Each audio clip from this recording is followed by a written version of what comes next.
Éxodo capítulo 17, versículos del 8 al 16, y le voy a pedir que oremos al Señor para presentar este tiempo en sus manos. Señor y Padre nuestro que estás en los cielos, te damos gracias por el gozo y el privilegio de poder estar aquí otra vez para compartir tu palabra. Te rogamos, te suplicamos que por la obra de tu Espíritu, Señor, nos permitas el ser animados y edificados. Que ciertamente, Señor, dependemos de ti, no solo para entender y comprender tu verdad, sino para ser fieles a la hora de llevar a cabo, Señor, esta palabra y hacerla realidad en la práctica. Gracias por traernos a este precioso libro de las Escrituras, en el que hemos sido enseñados acerca de cómo tú, Señor, liberas a tu pueblo y suples sus necesidades, pero también cómo le das mandamientos para ser guardados, al mismo tiempo que nos has llevado a Cristo una y otra vez, nuestro gran y supremo Salvador. Oramos que esta vez, otra vez, nos conduzcas a Cristo y nuestros ojos puedan ser llenos del asombro por la gloria de Dios en la segunda persona de la Trinidad. Te pedimos todo esto en el nombre de Cristo Jesús. Amén y amén. Entre los años 1987 y 2006, el ejército LRA, liderados por Joseph Kony, sometió a una pequeña población en Uganda del norte, los Acholi, a un periodo de crueldad y violencia sin precedente. Los Acholi, quienes en su mayoría profesan el cristianismo, resistieron pacíficamente por medio de intensas jornadas de oración, vigilias y practicando el perdón a una guerra de guerrillas que estaba armada hasta los dientes, por usar una expresión. Durante ese tiempo, el ejército rebelde sometió a los niños, especialmente mujeres de esa población desde los 10 o 11 años, a secuestros, mutilaciones y eran obligadas a convertirse en esposas de los comandantes de ese ejército desde muy temprana edad. En el 2006, el LRA comenzó a debilitarse. Joseph Kony, hasta el día de hoy, se desconoce su paradero, pero empezó a huir de las autoridades, incluso internacionales. Y al retirarse de la zona, trajeron cierto alivio a la población. Y aunque algunos lo atribuyen a aspectos de índole política, lo cierto es que los Acholi están convencidos de que un poder espiritual más grande que ellos les había permitido resistir y prevalecer. Muchos de los detalles de esta guerra están registrados en un documental titulado Una guerra no convencional, un título muy pertinente, por cierto, que muestra básicamente cómo un pueblo resistió a una guerrilla tenebrosa, armada, con oración y con una búsqueda intensa de Dios. Hemos llegado aquí al último evento de esta serie de pruebas que Dios les ha puesto a los hijos de Israel en el desierto. Y antes de entrar a un nuevo segmento que vamos a comenzar a partir del capítulo 19 y luego de la transición del capítulo que viene, vamos a ver cómo Dios otra vez asiste a este pueblo en medio de una gran necesidad y cómo llega a su rescate para mostrar que Él es su suficiente Salvador. Esto es la palabra de Dios. Entonces vino Amalec y peleó contra Israel en Refidín. Y Moisés dijo a Josué: escógenos hombres y sal a pelear contra Amalec. Mañana yo estaré sobre la cumbre de la colina con la vara de Dios en mi mano. Y Josué hizo como Moisés le dijo y peleó contra Amalec. Moisés, Aarón y Hur subieron a la cumbre de la colina. Y sucedía que mientras Moisés tenía en alto su mano, Israel prevalecía. Y cuando dejaba caer la mano, prevalecía Amalec. Pero las manos de Moisés se le cansaban. Entonces tomaron una piedra y la pusieron debajo de él. Y se sentó en ella. Y Aarón y Hur le sostenían las manos, uno de un lado y otro del otro. Y así estuvieron sus manos firmes hasta que se puso el sol. Josué deshizo a Amalec y a su pueblo a filo de espada. Entonces dijo el Señor a Moisés: Escribe esto en un libro para que sirva de memorial y haz saber a Josué que yo borraré por completo la memoria de Amalec de debajo del cielo. Y edificó Moisés un altar y le puso por nombre: el Señor es mi estandarte. Y dijo: el Señor lo ha jurado. El Señor hará guerra contra Amalec de generación en generación. Esta es la palabra del Señor, hermanos. En capítulos anteriores vimos cómo este pueblo fue puesto a prueba con sed, con hambre y con sed otra vez en el capítulo pasado, en el texto pasado. Y cómo en cada una de esas pruebas el Señor estaba enseñando algo a su pueblo acerca de Él como proveedor y cuidador de sus necesidades, pero al mismo tiempo les estaba revelando que Él era un Dios que demandaba obediencia. Esta última prueba tiene que ver con algo que hasta ahora el pueblo no había experimentado: guerra. Si bien ya se habían enfrentado a un ejército, al ejército egipcio, ellos no tuvieron que pelear. Dios peleó por ellos. Pero esta vez Dios los está llevando a una situación en la que van a tener que pelear, en la que van a tener que sacar sus espadas. Esta es la primera vez que este grupo de judíos, recién llamados de la esclavitud a la libertad, van a enfrentar por sí mismos el furor de la guerra. Pero como es de esperarse, este conflicto va a tener todos los elementos de una guerra no convencional. Una guerra que no se va a pelear en los términos en los que nosotros conocemos que se pelean las guerras normalmente.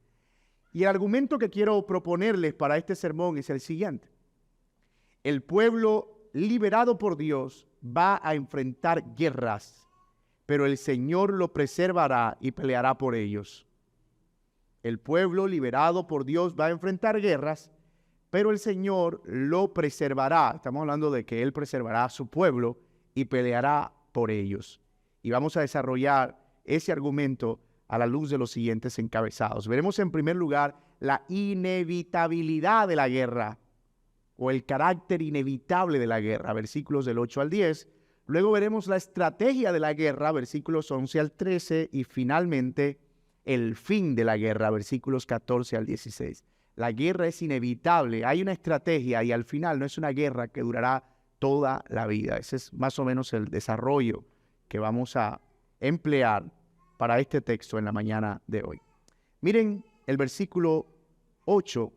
Entonces vino Amalec y peleó contra Israel en Refidim. Y Moisés dijo a Josué: escógenos hombres y sal a pelear contra Amalec, y mañana yo estaré sobre la cumbre de la colina con la vara de Dios en mi mano.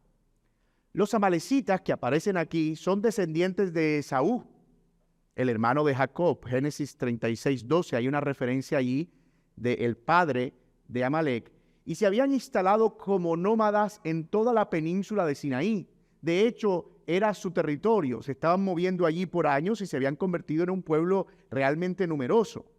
Y al escuchar que un pueblo venía, un pueblo entre otras cosas numeroso también, ellos se prepararon para una guerra contra ellos. Estratégicamente hablando, Amalec tenía todas las de ganar y todas las ventajas posibles.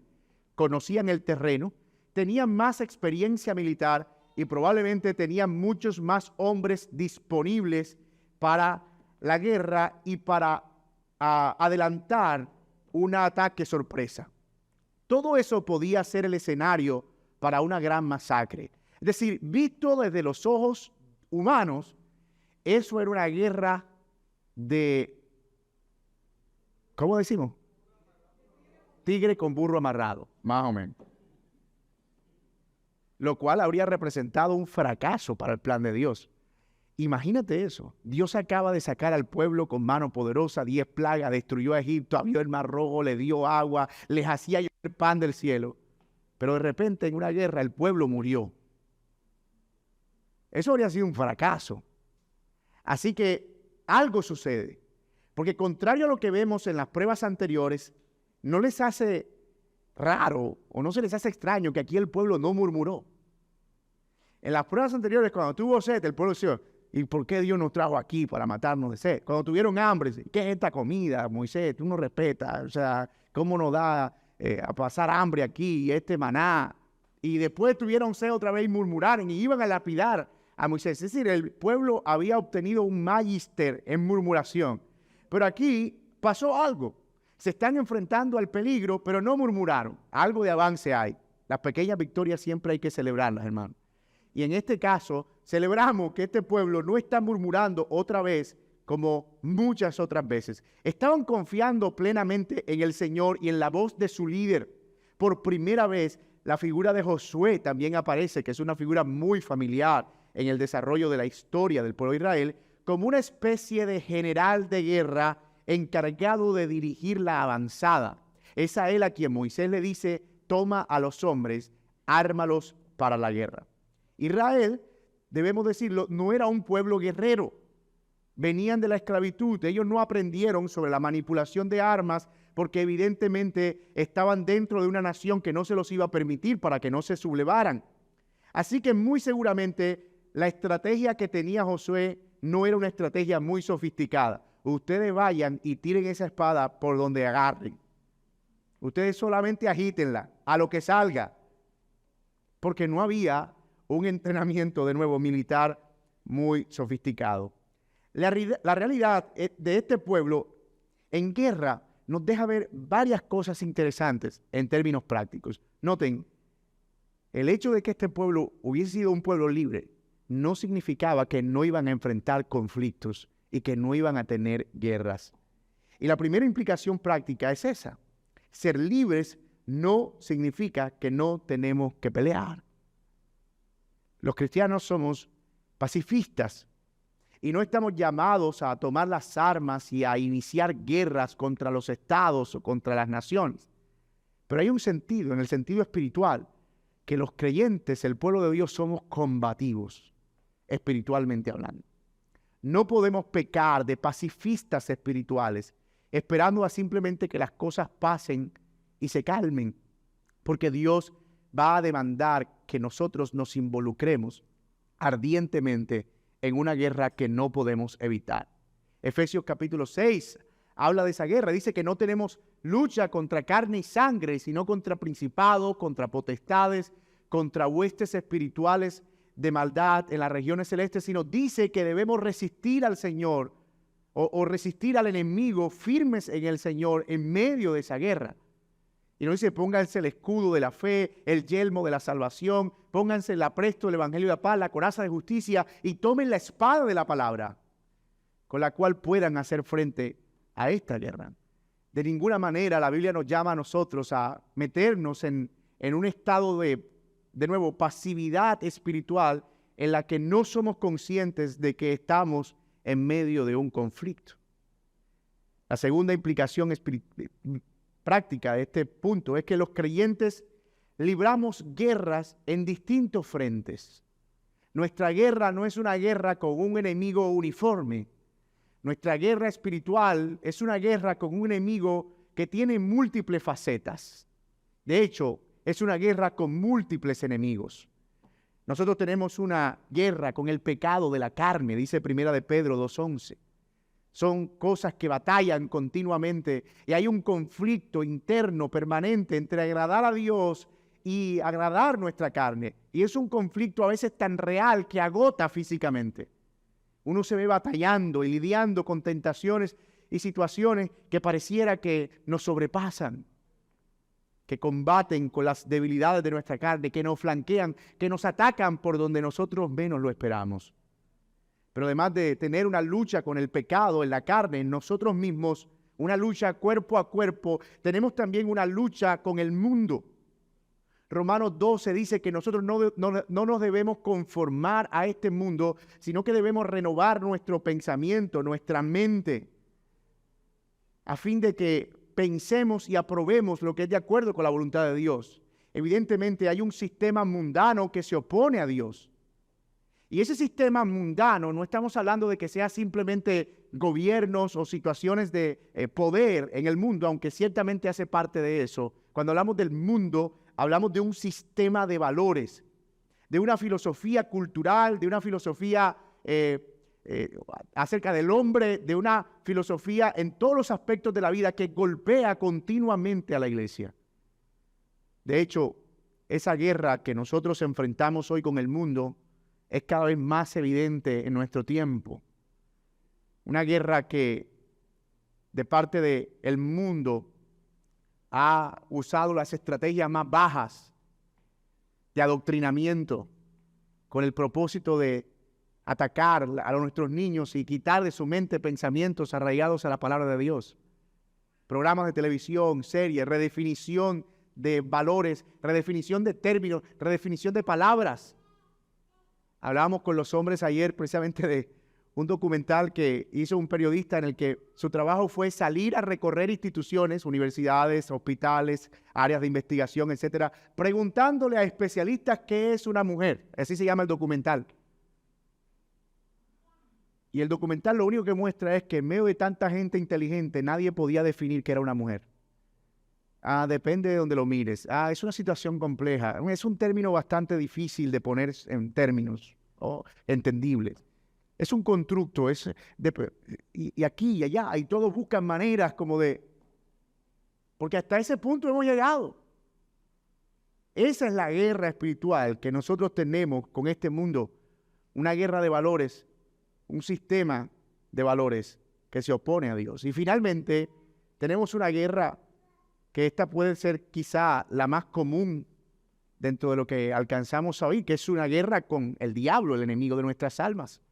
Primero de Pedro 5 dice que el diablo anda como león rugiente, buscando a quien devorar. Dice, al cual resistid firmes en la fe, sabiendo que los mismos padecimientos se van multiplicando en muchos hermanos alrededor del mundo. Satanás, el diablo, el padre de mentiras, se opone a la verdad y está continuamente golpeando a la puerta de muchas maneras. De hecho, él es el general del ejército enemigo y quien dirige las tropas de esa guerra que enfrentamos con el mundo y en ocasiones de la guerra que enfrentamos en nuestros propios cuerpos. Por eso Mateo 6, al final, en esa oración que el Señor Jesucristo enseñó a sus discípulos, dice que debemos orar para que Él nos guarde de la tentación y nos libre del mal. Y no es en el sentido de que no permita tentaciones en nuestra vida, sino que nos provea la agudeza suficiente para saber cómo enfrentarlas y cómo salir de ellas. Porque estamos en una guerra continua, no ignoramos las maquinaciones de Satanás. De hecho, el gran logro de Satanás es precisamente ese. Es llevarnos a la idea de que Él debe ser ignorado. Se disfraza como ángel de luz, especialmente porque no quiere que ser detectado. Y yo me temo, hermanos, que a veces el consumir teología reformada en abundancia, como que hace la idea del diablo menos real. Entonces, por un lado, antes veíamos al diablo hasta en la sopita de caracol. Y en el envoltorio de loquiño, a usted le pasó, ¿verdad que no? Estiraba el loquiño y dice, ahí está Satanás. Pero ahora parece que Satanás padece de una inhabilidad física, como que ahí está paralizado, es un catre tirado en la esquina. No. Tenemos una guerra real, una lucha real, que es espiritual. Y Satanás no descansa. Y aquí nosotros vemos esta oposición al pueblo de Dios como una oposición orquestada por Satanás, en la que Amalek era solo el instrumento. El plan de Dios siempre ha sido llevar a su pueblo al cumplimiento de sus promesas, a una tierra donde ellos puedan vivir bajo su gobierno. Y el plan de Satanás, ¿cuál ha sido? Evitarlo. De muchas maneras, evitarlo. Como creyentes, no podemos permanecer impávidos frente a esta realidad. No podemos actuar con ingenuidad. Continuamente estamos siendo desafiados, retados, confrontados. Y eso es algo que el Señor permite para hacernos conscientes de que en este mundo enfrentamos un conflicto real. No podemos pretender tener al mundo como nuestro amigo, al diablo como nuestro aliado y al pecado de la carne como nuestra almohada. No podemos permanecer inertes de la realidad de que como creyentes enfrentamos un conflicto real. El lenguaje de la Biblia es continuamente una exhortación a estar alertas, a no dormir. Despiértate tú que duermes, mantente alerta. Un soldado no se ocupa de las cosas de esta vida, está pendiente de agradar al Señor que lo llamó. No desmaye, pelee en la buena batalla. Una y otra vez el lenguaje de la Biblia es un lenguaje belicista, en el sentido de que se reconoce que estamos en medio de una guerra espiritual. Y es cierto que no podemos sobredimensionar la realidad de esa guerra espiritual, pero tampoco debemos pecar por ignorarla. Hubo un tiempo en que esta guerra espiritual se llevó a los extremos y habría gente que se disfrazaba de soldado y se subía al siruma a darle espada al aire porque entendía que estaba cortando los principados y las potestades. Pero ese no es el... De hecho, salió un libro de una mujer que se fue a yo no sé qué, creo que el Triángulo de las Bermudas, y se sumergió allá o en una playa y a todos los demonios del abismo de las aguas. Es decir, empezaron a escucharse ideas extremadamente raras acerca de esa guerra espiritual. No debemos ir a ese terreno, pero tampoco al terreno de ignorar que tenemos una lucha, que tenemos una guerra. Ok. Pero ¿qué hacemos? Si hay una lucha y es una lucha real, es una lucha inevitable, ¿cómo puede pelearla el pueblo de Dios? Es más, ¿con quién pelea o con qué pelea el pueblo de Dios? Y eso es lo que nos lleva al siguiente punto de este sermón, la estrategia para la guerra. Miren el versículo 10. Josué hizo como Moisés le dijo y peleó contra Amalec, y Moisés y Aarón y Hur subieron a la cumbre de la colina. Yo debo confesarles que si yo soy miembro del pueblo de Israel, eso se hubiese visto muy raro. O sea, Moisés, tenemos una guerra y lo primero que tú haces es que agarras a tus amigos y te vas. Y nosotros nos quedamos aquí peleando. ¿Por qué no puedes hacer como Bolívar en la batalla del puente de Boyacá y agarrar tu espada e ir al frente del ejército?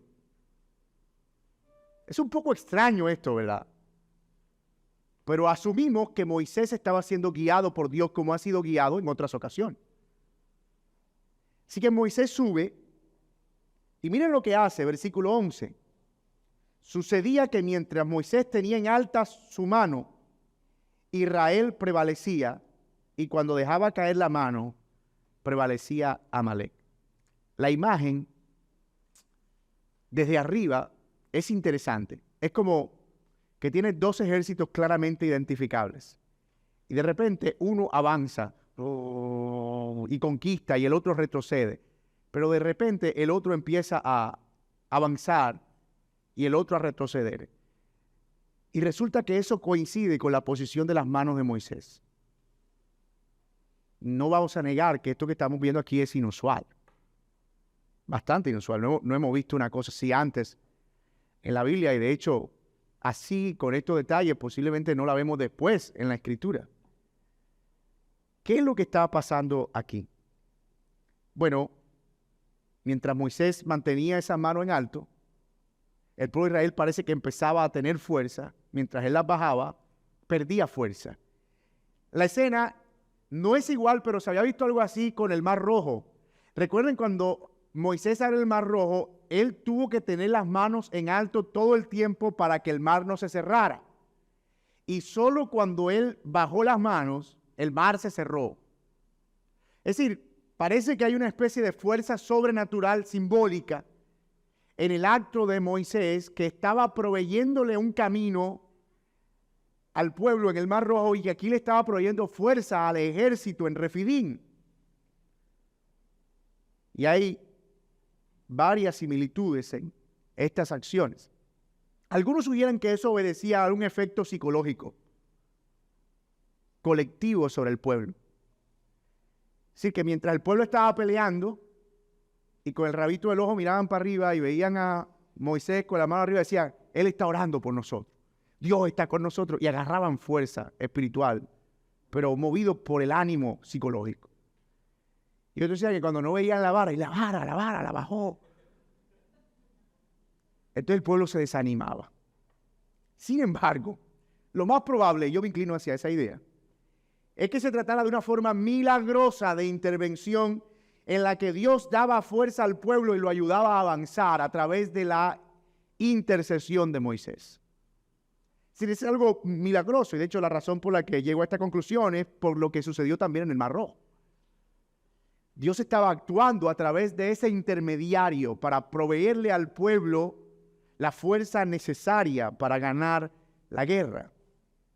Esa era una guerra física de Israel, pero ayudada espiritualmente por Dios.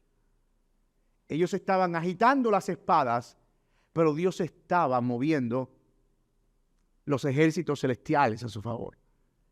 Y es interesante porque aquí estamos encontrando algo novedoso acerca de esta guerra espiritual, que tiene efectos físicos. Que la guerra espiritual tiene escenarios físicos. Que no siempre es una guerra en la mente o en el corazón o en los pensamientos. Que en ocasiones puede ser una guerra que involucre el cuerpo a cuerpo.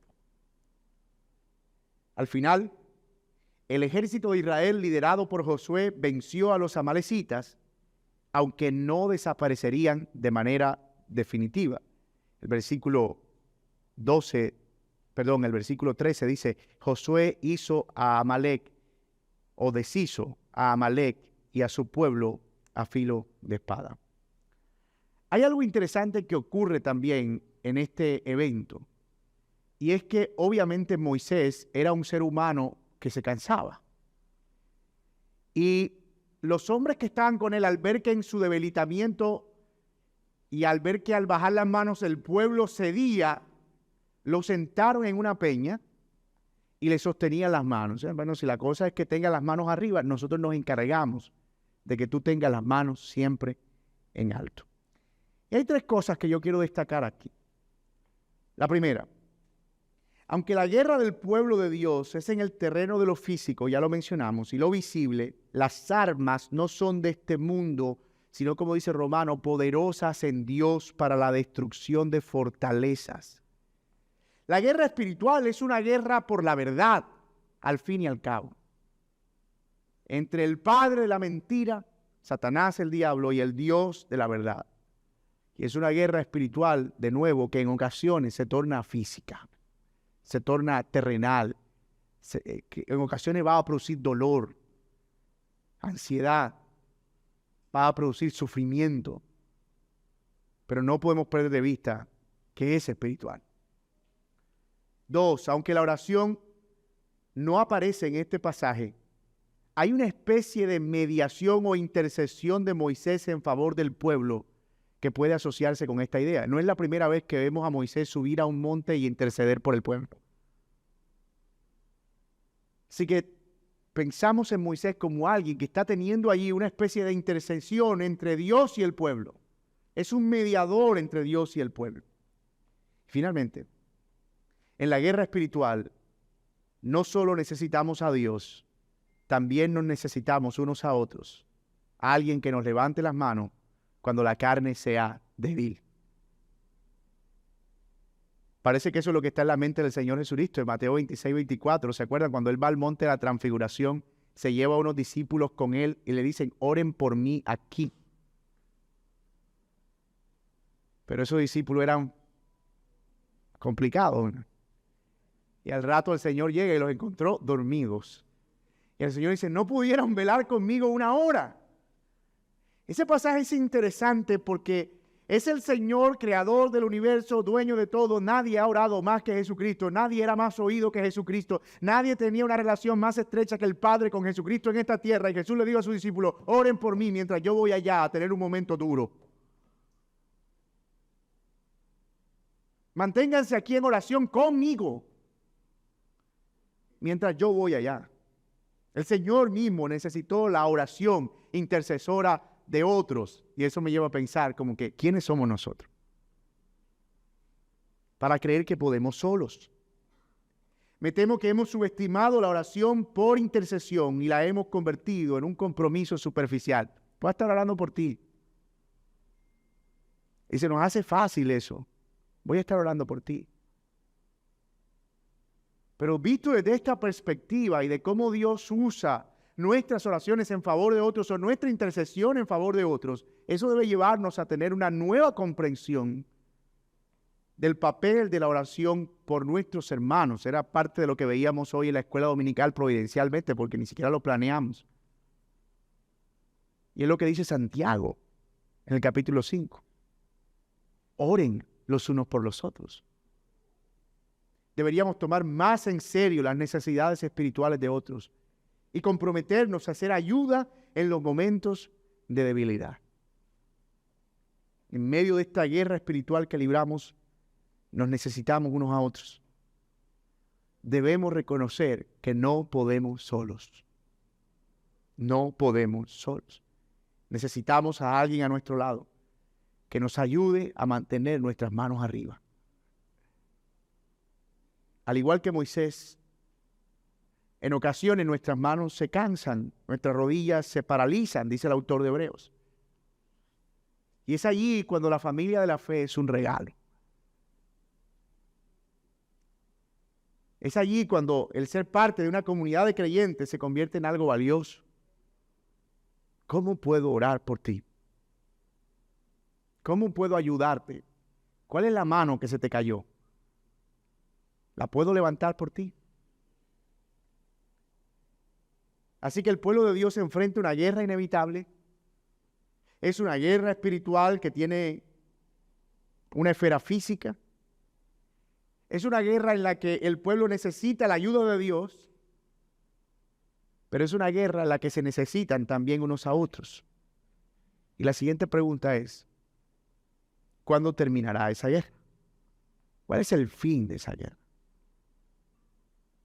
¿Cuándo termina la guerra espiritual del creyente?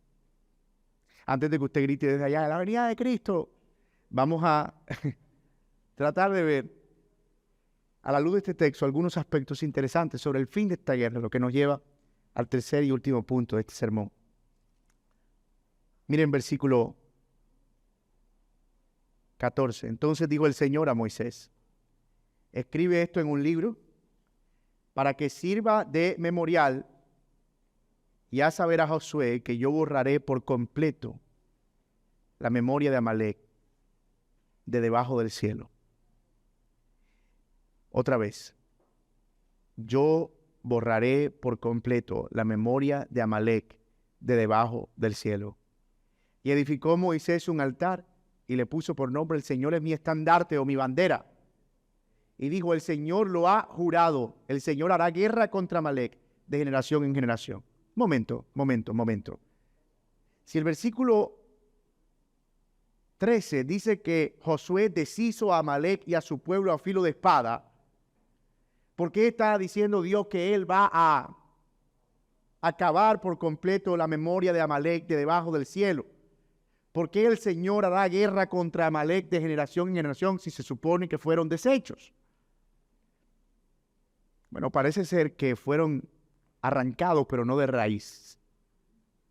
Si alguna vez ha tenido esa hierbita mala en el patio que uno la limpia y de repente a los 2 días está ahí otra vez.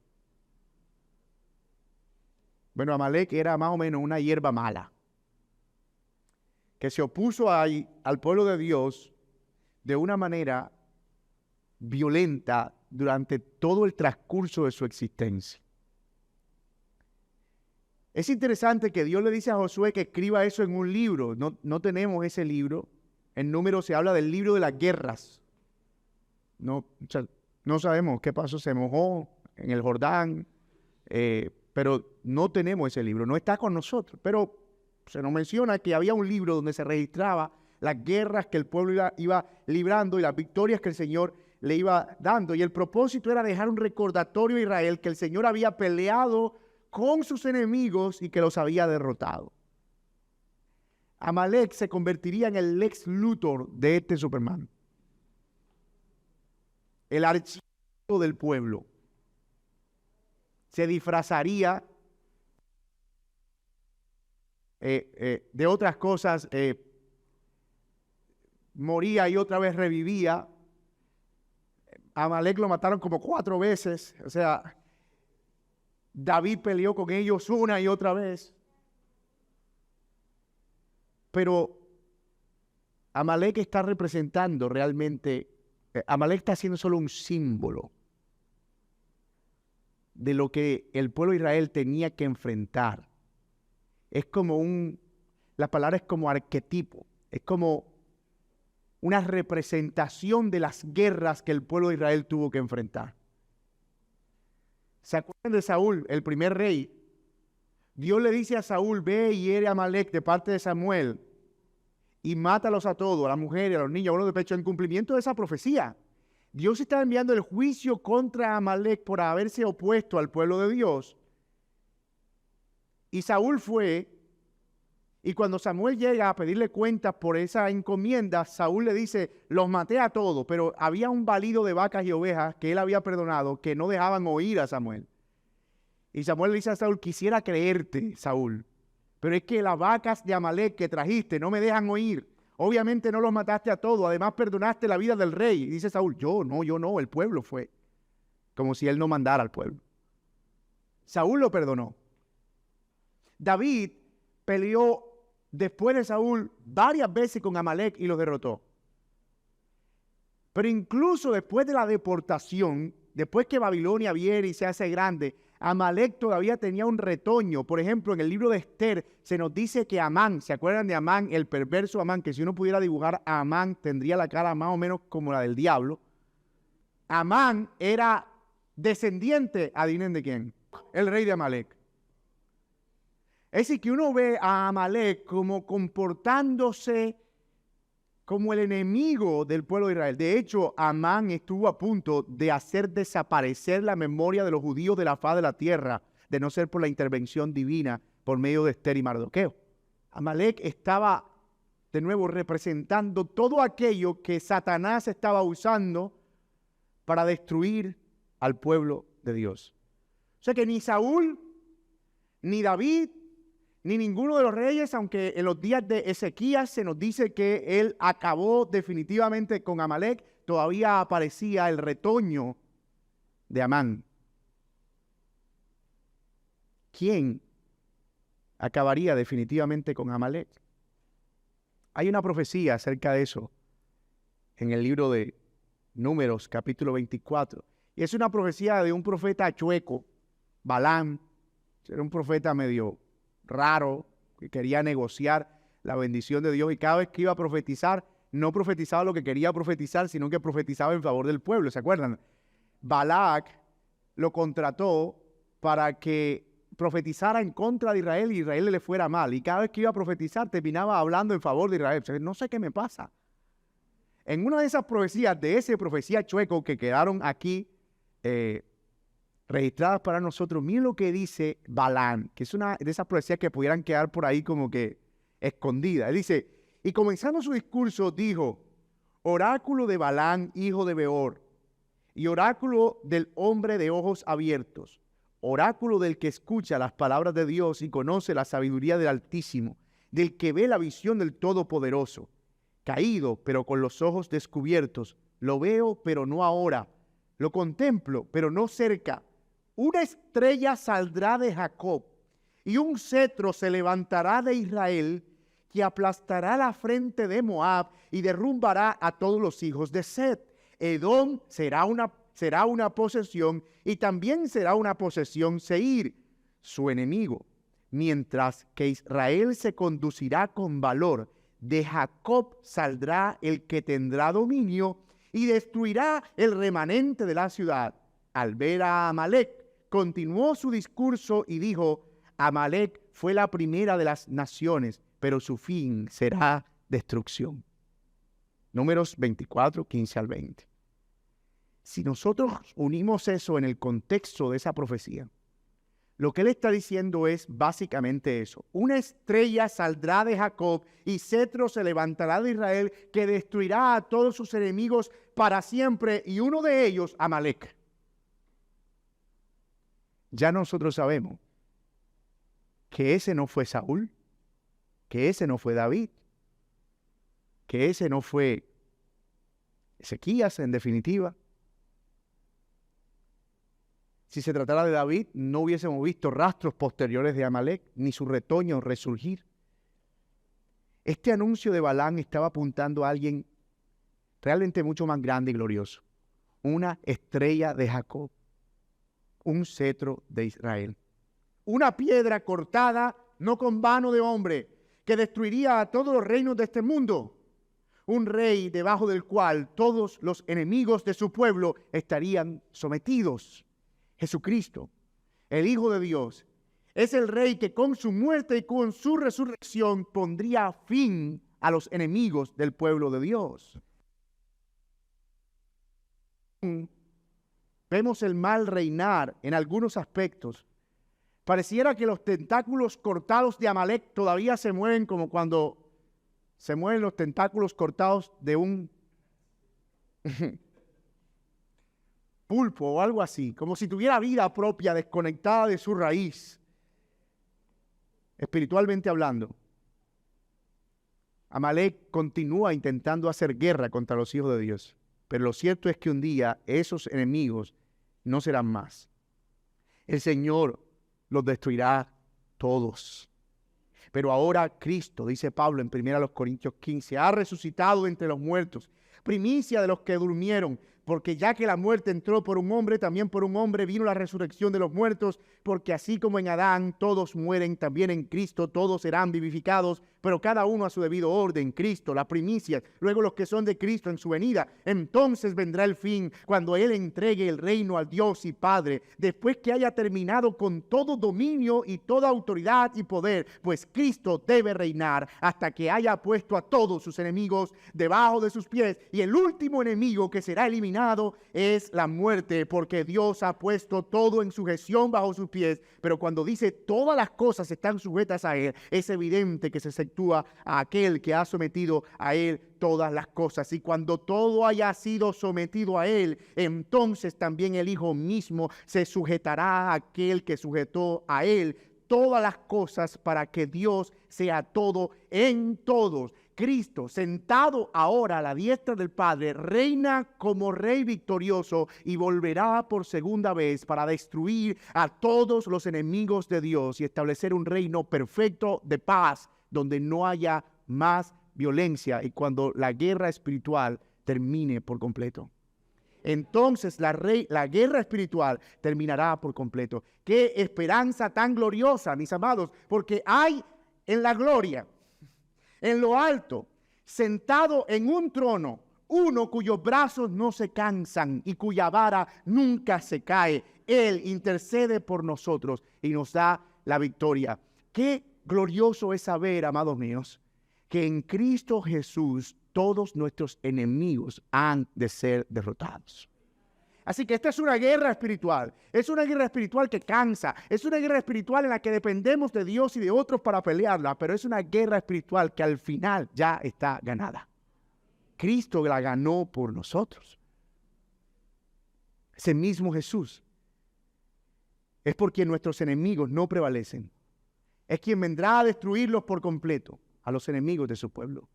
Y como dice Pablo al final en Romanos 8, si Dios es por nosotros, ¿quién contra nosotros? Podemos tener confianza. El mal no ganará, porque Cristo reinará para siempre. El mal no triunfará, porque Cristo reina y Él reinará para siempre. Ese es el fin de Amalek. Ese es el fin de los enemigos de Dios. Ese es el fin de todo lo que se opone a su reino. He ahí, mis amados hermanos, la esencia de la verdadera guerra espiritual. No negamos la guerra espiritual, pero no la sobredimensionamos. Entendemos que es espiritual y que es dura, pero que la victoria depende de Cristo. Nosotros no tenemos cómo hacer guerra. Nosotros no tenemos cómo hacer frente. ¿Y eso qué puede producir en nosotros? Mucha esperanza. Eso ha de producir gozo. Y esto ha de producir descanso. A veces tú ves cristianos que están todo el tiempo, hermano, todo el tiempo están, tú lo ves como que el diablo, ese es el diablo, esto es fuera, y el enemigo, y por aquí, y por allá, y esto es Satanás, y esto es no sé qué cosa, y ellos no ven a Dios por ningún lado. Es más, para ellos es más fácil orarle al diablo que a Dios. Y todas sus oraciones son más una conversación con Satanás que con Dios. Eso no está bien. No está bien. Eso es pensar que la victoria depende de nosotros y de qué tan fuerte agarramos la espada. No, mis amados. La victoria ya ha sido ganada por el Señor. Y debemos tener esa confianza. Que incluso ahora, mientras peleamos, porque continuamos peleando, el Señor intercede por nosotros. El Señor pelea por nosotros. El Señor dijo a sus discípulos: yo edificaré mi iglesia y las puertas del Hades no prevalecerán. El Señor ha prometido que su reino va a avanzar. Y escuche esto: aunque las puertas del infierno estén ahí, el reino va a tumbar esas puertas y va a pasar adentro de ese reino maligno y perverso y alumbrará con su luz y conquistará el reino de las tinieblas. Nosotros no estamos a la defensiva. El reino está a la ofensiva. Siempre hemos pensado como: oh, aquí está el pueblo de Dios, encerrado en sus puertas. Pero la iglesia no es la iglesia la que no va a prevalecer. Es el reino de Satanás el que no va a prevalecer, el que sus puertas van a ser derribadas. Es la iglesia la que está golpeando a este mundo y la que al final verá la victoria. Eso cambia nuestro panorama de la guerra espiritual, en definitiva. Y mi amigo que estás aquí, si tú estás sin Cristo, tú estás en medio de este conflicto, porque quieras o no, es una guerra inevitable. El asunto es que no hay una forma en la que tú puedas ganar esta guerra por ti mismo. Tú necesitas a Dios y tú necesitas a otros para pelear esto. Si tú vienes al Señor hoy y confiesas tu pecado delante de Dios, tú te estás uniendo a alguien que va a pelear esa guerra por ti. Y no solo la va a pelear, te asegura que ganará por ti. Y te llevará a la vida eterna. Tal vez hasta ahora tú no has sido consciente de que eso es una guerra, pero lo es. Tal vez tú no has visto tu alma en medio de un combate físico, pero sí has estado en medio de un combate espiritual. En tus deseos, en tus pensamientos y en tus pasiones. Pero Cristo ha conquistado a los enemigos. Y si tú vienes a Él, Él te dará la victoria. Y esa es la invitación que yo tengo para ti hoy. Que no salgas de aquí sin Cristo. Porque Él es nuestra victoria segura. Mis amados, yo voy a pedirle que se pongan de pie. Y vamos a orar